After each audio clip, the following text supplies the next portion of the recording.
Hi, Maya. I am Nungaviri. Ngasi market update hai taragadi ngasi je nahane habdo hafta ang mena salur mutungda positive tamula ame na habdo positive lakwa hore na habdo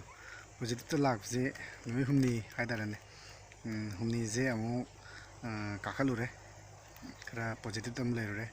adagi ngasi jina mix aidoni kara mana minus kara mana plus aidoni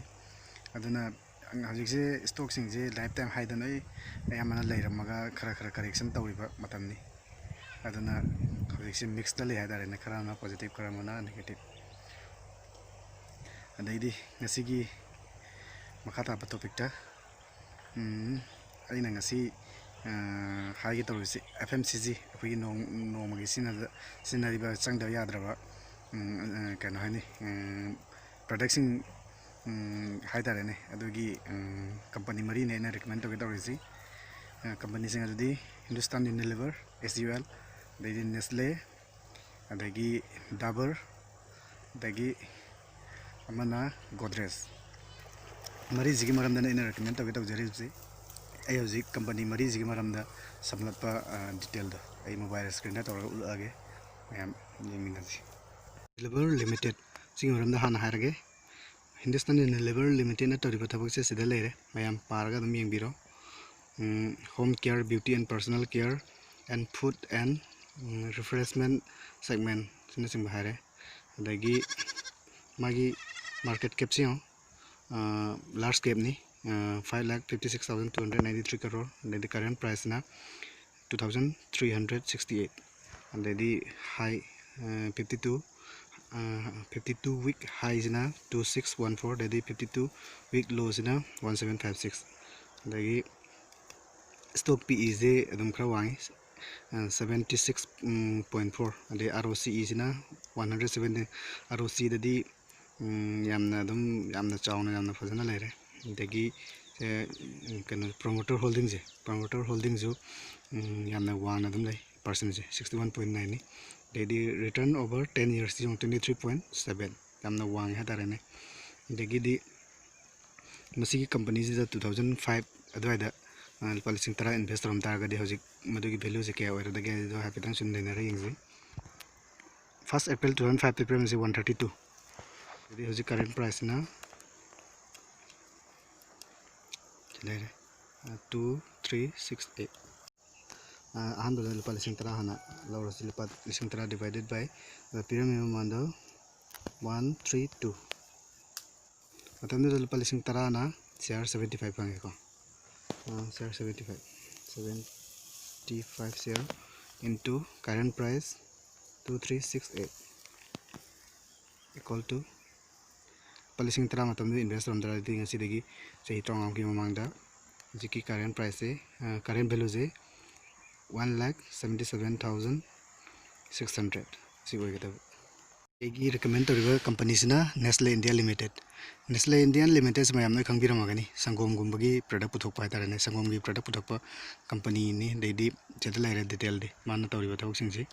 adagi maji large cap company ni magi market cap se 1,70,813 crore the current price na 17,716 the 52 week high is na 18,844 the 52 week low is na 12,200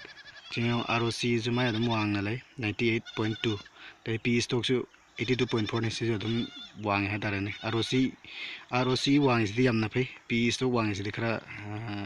kaya ni maman tang ha tarane adagi promoter holding su adum chawna lai yamne ha tarane 62.8 the return over 10 years to 17.2 ni yamna phai adagi asai pa badmaina chahi taragi mamangda Nestle da lupa lising tara investor um taragadi hojik ki matamda lupa kya leiragadagi haibado habit par April 1 2005 so the pyramid is 639 adagi current price 17,716 aduna holaga yenga je lising tara divided by Nestle India ki matamda pyramid mamando 639 aduna lising tara investor am taragadi charona share 15 phangani ꯑꯗꯩꯗꯤ ꯍꯧꯖꯤꯛꯀꯤ current ꯄ꯭ꯔꯥꯏꯁꯁꯤꯅ ꯉꯁꯥꯏ ꯎꯠꯈꯤꯕꯗ 17716 ꯑꯗꯨꯏꯇꯥꯔꯗꯤ ꯀꯌꯥ ꯂꯩꯔꯦ ꯁꯤ ꯂꯩꯔꯦ 2005ꯀꯤ ꯑꯦꯄ꯭ꯔꯤꯜꯒꯤ date 1ꯗ ꯂꯨꯄꯥ 10,000 Nestlé ꯏꯟꯗꯤꯌꯥꯗ ꯏꯟꯚꯦꯁ ꯇꯧꯔꯝ ꯇꯥꯔꯒꯗꯤ ꯍꯧꯖꯤꯛꯀꯤ ꯀꯔꯦꯟ ꯚꯦꯂꯨꯁꯦ ꯂꯨꯄꯥ 2,65,990 ꯑꯣꯏꯔꯒꯅꯤ ꯑꯗꯨꯅ ꯔꯤꯇꯔꯟꯁꯤ ꯌꯦꯡꯕꯗ ꯑꯗꯨꯝ ꯌꯥꯝꯅ ꯆꯥꯎꯅ ꯑꯗꯨꯝ ꯎꯔꯤꯁꯤꯅꯤ ꯑꯗꯨꯅ ꯅꯦꯁꯂꯦ ꯏꯟꯗꯤꯌꯥꯁꯨ ꯐꯩ ꯗꯕꯔ ꯏꯟꯗꯤꯌꯥ ꯂꯤꯃꯤꯇꯦꯠ ꯗꯕꯔ ꯏꯟꯗꯤꯌꯥꯅ ꯇꯧꯔꯤꯁꯦ ꯁꯤꯗ ꯃꯌꯥꯝ ꯑꯗꯨꯝ ꯌꯦꯡꯕꯤꯔꯣ ꯗꯕꯔꯒꯤ ꯈ꯭ꯋꯥꯏ ꯃꯃꯤꯡ ꯆꯠꯄ ꯗꯕꯔ ꯍꯅꯤ ꯍꯥꯏꯕꯗꯣ ꯑꯗꯨ ꯃꯌꯥꯝꯅ ꯑꯗꯨꯝ ꯈꯪꯕꯤꯔꯝꯃꯒꯅꯤ ꯃꯁꯤꯁꯨ ꯂꯥꯔꯖ ꯀꯦꯞꯅꯤ ꯃꯥꯔꯀꯦꯠ ꯀꯦꯞꯁꯤ 94,919 crore ꯑꯗꯩꯗꯤ ꯀꯔꯦꯟ ꯄ꯭ꯔꯥꯏꯁꯅ 537 ꯑꯗꯒꯤ 52 ꯋꯤꯛ ꯍꯥꯏꯁꯤꯅ 553 ꯑꯗꯩꯗꯤ 52 ꯋꯤꯛ ꯂꯣꯁꯤꯅ 385 ꯑꯗꯩꯗꯤ PE ꯁ꯭ꯇꯣꯛ PEꯁꯤꯁꯨ ꯑꯗꯨꯝ ꯑꯩꯅ ꯍꯥꯏꯕꯗꯣ FMCGꯒꯤꯗꯗꯤ ꯑꯗꯨꯝ ꯋꯥꯡꯕꯅꯦꯅ ꯑꯗꯨꯅ ꯁꯤꯗꯁꯨ ꯑꯗꯨꯝ ꯋꯥꯡꯉꯤꯁꯤꯅꯤ 62.1 ꯃꯁꯤ ꯌꯥꯝ ꯋꯥꯡꯉꯤꯁꯦ ꯑꯗꯨꯝ ꯅꯣꯔꯃꯦꯜꯅꯦꯅ ꯂꯧꯕꯁꯨ ꯌꯥꯏ ꯑꯗꯨꯕꯨ ꯌꯥꯝꯅꯗꯤ ꯈꯔꯗꯤ ꯑꯗꯨꯝ ꯍꯥꯏ ꯑꯣꯏ ROCEꯁꯨ 27.9 ꯁꯤ ꯑꯗꯨꯝ ꯌꯥꯔꯦ 20ꯒꯤ ꯃꯊꯛ ꯑꯣꯏꯇꯥꯔꯗꯤ ROCEꯁꯦ ROCE ꯋꯥꯡꯉꯤꯉꯩꯕꯨꯗꯤ ꯐꯕ ꯑꯗꯩ ꯕꯨꯛ ꯚꯦꯂꯨꯁꯦ 40.3 ꯑꯗꯩꯗꯤ ꯄ꯭ꯔꯣꯃꯣꯇꯔ ꯍꯣꯜꯗꯤꯡꯁꯦ ꯑꯗꯨꯝ ꯁꯤꯁꯨ ꯑꯗꯨꯝ ꯋꯥꯡꯅ ꯂꯩ ꯌꯥꯝ ꯐꯩ ꯍꯥꯏꯇꯥꯔꯦꯅꯦ 67.9 ꯑꯗꯩꯗꯤ ꯔꯤꯇꯔꯟ ꯑꯣꯚꯔ 10 years 18.5 ꯑꯗꯨꯅ ꯀꯝꯄꯅꯤ ꯐꯥꯔꯁ ꯑꯦꯄ꯭ꯔꯤꯜ 2005ꯗ ꯂꯨꯄꯥ 10,000 ꯗꯕꯔ ꯏꯟꯗꯤꯌꯥ ꯂꯤꯃꯤꯇꯦꯠꯇ ꯏꯟꯚꯦꯁ ꯇꯧꯔꯝ ꯇꯥꯔꯒꯗꯤ ꯍꯧꯖꯤꯛ ꯀꯔꯦꯟ ꯚꯦꯂꯨꯁꯦ ꯀꯌꯥ ꯑꯣꯏꯔꯗꯒꯦ ꯍꯥꯏꯁꯦ ꯑꯗꯨꯝ ꯄꯥꯔꯒ ꯌꯦꯡꯁꯤ ꯃꯥꯒꯤ 2005ꯀꯤ ꯑꯦꯄ꯭ꯔꯤꯜꯗ ꯄꯤꯔꯝꯃꯤꯕ ꯃꯥꯒꯤ ꯀꯔꯦꯟ ꯄ꯭ꯔꯥꯏꯁꯁꯤ ꯁꯤꯗ ꯂꯩꯔꯦ ꯂꯨꯄꯥ 19 ꯑꯗꯒꯤ करेंट प्राइसना लेरे 537 डबर इंडिया लिमिटेड की मतंगददी मादी करेंट प्राइस खरे हेल मरमदी सही दबसरके बोनस पीरेको माजे जुलाई 2010 दा 1:1 दा पीरे अदगी 2006 दा अनाउंस तौरगा 2007 दा एक्स बोनस डेट होएरगा अमका पीरे शेयर अनी लेरमना शेयर अमा पीबा हदी शेयर चामरगदी शेयर जंगे एक्स्ट्रा पीबा अदमायना अमुक तौरे अदुना हजि पारगा yes 10,000 divided by Dabur India की 2005 की फर्स्ट अप्रैल पिरमिबा ममंदो लुपा 19 तोइतादी मतमदुदा 10,000 इन्वेस्ट तरम तारगदी 555 बिल कनोजे फंगानी शेयर फंगानी 555 दैदी 2007 दा शेयर अनी दा एक्स्ट्रा पीगिबदो अदुना तौरेंग जी सिगी तंगाई जे तुना तंगाई तौरगदी मौंदा एक्स्ट्रा चनीगा 63 से मौंदा एक्स्ट्रा फंगानी अदुइतादी प्लस माई मसाई हानि लेजबदो सि लेरे अदुइतादी 2007 दा स्प्लिट तौर 2007 दा बोनस पीर मतुंग मौंदा लेगदरिबा स्टॉक से 832 अदगी 2010 दा अमुक 1:1 पीगिबनिना डिवाइडेड बाय 2 अदुना करेंट कनो ओइदिजे हाइदी बोनस अनिरक फंगा मतुंगदा ओइगदरिबा मागी टोटल शेयर मसिंगजे 1665 अदगी करेंट प्राइस ना 953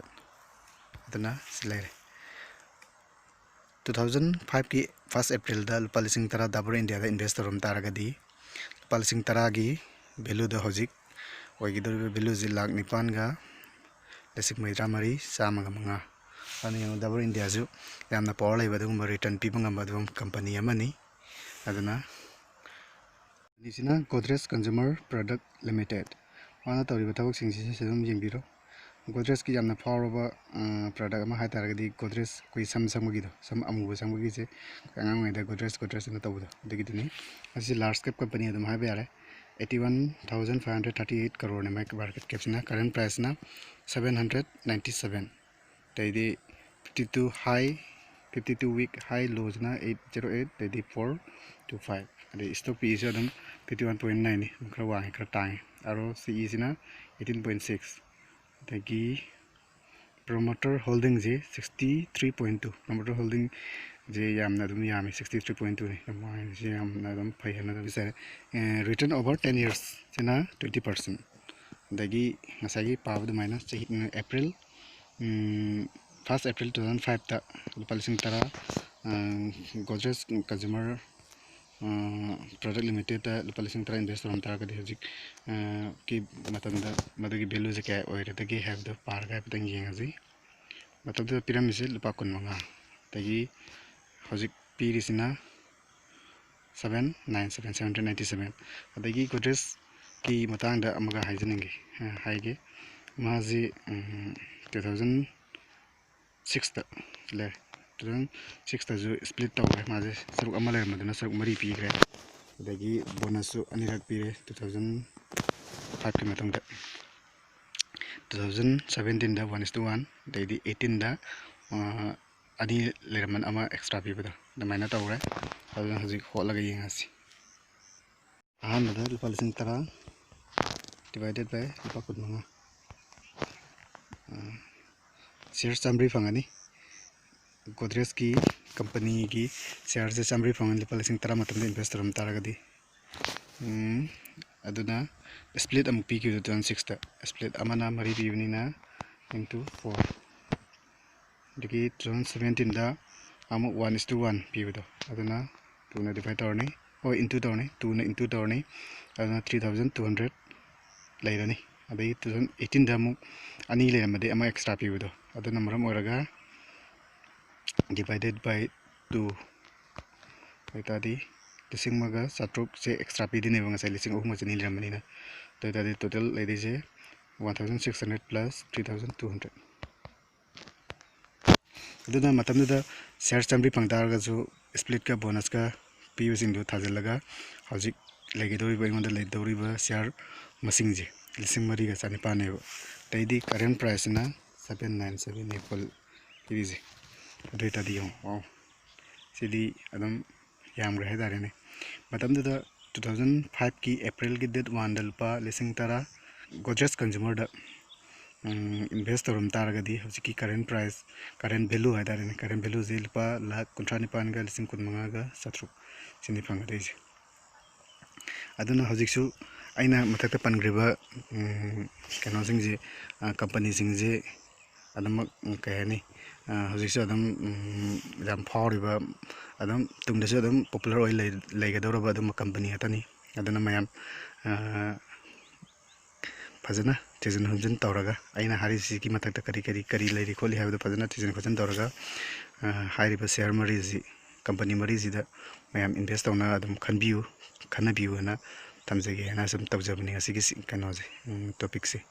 aduna asigi budi matang asel losilage aigi video